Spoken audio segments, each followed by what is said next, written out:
અહેમદાબાદ મિત્ર ન્યૂઝની ટોપ 10 ખબરોમાં આપનું હાર્દિક સ્વાગત છે. રથયાત્રાને લઈ પોલીસ કમિશનર એક્શન મોડમાં. રથયાત્રાને લઈને પોલીસ અધિકારીઓ એલર્ટ થઈ ગયા છે. ખુદ કમિશનર એક્શન મોડમાં આવી ગયા છે. રથયાત્રામાં કોઈ અનિચ્છનીય ઘટના ન ઘટે તે માટે અસામાજિક તત્વો અને ગુનેગારોને પાઠ ભણાવવા માટે કમિશનરે એક જ દિવસમાં 24 ગુનેગારોને પાસા કરીને રાજ્યની જુદી જુદી જેલોમાં રવાના કરી દીધા, જ્યારે 10 માથાભારે તત્વોને તડીપાર કરી દીધા. સાબરમતી સફાઈ અભિયાનના વળતા પાણી. અમદાવાદમાં સાબરમતી નદીમાં મોટા ઉપાડે સફાઈ હાથ ધરાયો હતો. 15 મેથી 5 જૂન સુધી 20 દિવસમાં 945 મેટ્રિક ટન કચરો નદીમાંથી દૂર કરાયો અને 6 જૂને પાણી છોડી નદી ફરી બંને કાંઠે વહેતી કરાઈ. પણ ગણતરીના દિવસોમાં જ આ સફાઈ અભિયાનના વળતા પાણી જોવા મળી રહ્યા છે. રથયાત્રા પૂર્વે અમદાવાદ પોલીસની બુલેટ માર્ચ. 27 જૂનના રોજ અમદાવાદમાં ભગવાન જગન્નાથજીની 148મી રથયાત્રા યોજાવાની છે. રથયાત્રાની પૂર્વ તૈયારીઓના ભાગરૂપે આજે પોલીસ દ્વારા બુલેટ માર્ચનું આયોજન કરવામાં આવ્યું હતું. રથયાત્રાના સમગ્ર રૂટ પર પોલીસ દ્વારા બુલેટ માર્ચ કરવામાં આવી હતી. સેક્ટર 1 જેસીપી અને જગન્નાથ મંદિરના મહંત દ્વારા લીલી ઝંડી બતાવી બુલેટ માર્ચ શરૂ કરવામાં આવી, જેમાં 100 જેટલી બુલેટ બાઇક પર પોલીસ જવાનો દ્વારા રથયાત્રા રૂટ પર પેટ્રોલિંગ કરાયું હતું. અમદાવાદમાં એક જ દિવસમાં 175 એક્ટિવ કેસ. આજે કોરોનાને કારણે રાજકોટમાં પહેલું મોત નોંધાયું. 55 વર્ષીય આદિતનું સિવિલ હોસ્પિટલમાં મોત થયું. છેલ્લા 4 દિવસથી કોરોનાના લક્ષણો હતા. 3-4 દિવસ ખાનગી હોસ્પિટલમાં સારવાર લીધા બાદ ગઈકાલે સિવિલ હોસ્પિટલમાં સારવાર અર્થે ખસેડવામાં આવ્યા. જોકે સારવાર દરમિયાન આદિતનું મોત નીપજ્યું. દર્દી હાઇપરટેન્શનની બીમારીથી પણ પીડિત હતા અને ડાયાબિટીસની બીમારી પણ 3 દિવસ પહેલા ડિટેક્ટ થઈ હતી.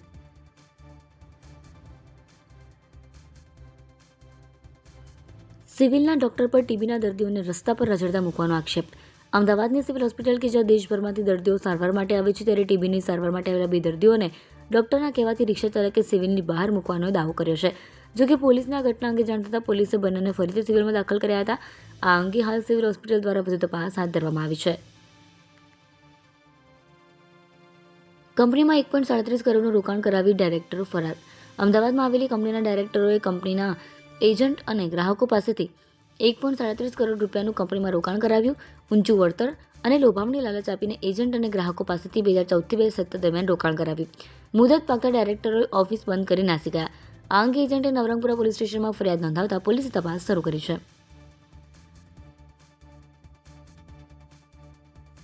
ચાલુ પરીક્ષાએ આગ લાગતા દોડધામ. અમદાવાદના હીરાવાડી વિસ્તારમાં આવેલી આરબી ઇન્સ્ટિટ્યૂટ મેનેજમેન્ટ નામની સેલ્ફ ફાઇનાન્સ કોલેજના કોમ્પ્યુટર લેબમાં આગ લાગવાની ઘટના બની હતી. કોમ્પ્યુટર લેબ બંધ હાલતમાં હતી ત્યારે એસીમાં શોર્ટ સર્કિટ થયું હતું. કોમ્પ્યુટર લેબની નીચેના રૂમમાં યુનિવર્સિટીની પરીક્ષા ચાલતી હતી, જે દરમિયાન ઘટના બનતાની સાથે તાત્કાલિક તમામ વિદ્યાર્થીઓને સલામતીના ભાગરૂપે બહાર કાઢવામાં આવ્યા. ફાયર બ્રિગેડની ટીમે ઘટના સ્થળે પહોંચી આગને કાબૂમાં લીધી. ત્યારબાદ ફરીથી પરીક્ષા ચાલુ કરવામાં આવી. રોડ તૂટવા અને ખાડા પડવાની દરરોજ 400 ફરિયાદ. શહેરમાં ચોમાસા બાદ રોડ તૂટી પડી જવાની અને ખાડા પડવાની ફરિયાદો મળતી હોય છે. દર વર્ષે મ્યુનિસિપલ કોર્પોરેશન દ્વારા કરોડો રૂપિયાનો ખર્ચ કરીને નવા રોડ રસ્તા બનાવવાની તેમજ રિસર્ફેસ કરવાની કામગીરી કરવામાં આવતી હોય છે. છતાં પણ નાગરિકો દ્વારા રોડ રસ્તાને લઈને ફરિયાદ કરવામાં આવે છે.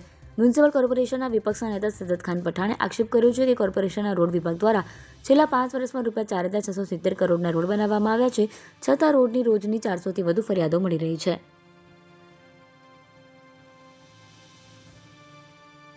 ધોળકામાં બોરના વાયરોની ચોરીથી ખેડૂતો ચિંતિત.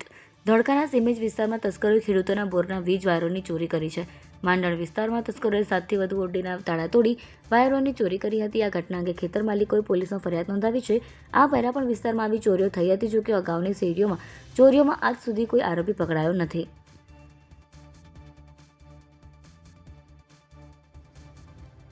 બાવળાની એનબી ફાર્મામાં કરુણ ઘટના.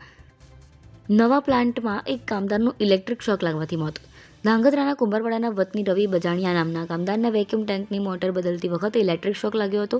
આ ઘટના કંપનીમાં થયેલો પહેલો અકસ્માત નથી. થોડા મહિના પહેલા પણ એક કામદારનું મોત થયું હતું. આ બીજી ઘટનાએ કંપનીમાં કામદારોની સુરક્ષાને લઈને ગંભીર પ્રશ્નો ઊભા કર્યા છે. અહેમદાબાદ મિત્ર ન્યૂઝની યુટ્યુબ ચેનલને સબસ્ક્રાઇબ કરો અને બેલ આઇકન જરૂરથી દબાવો, જેથી મહત્વના સમાચાર આપના સુધી જલ્દીથી પહોંચે.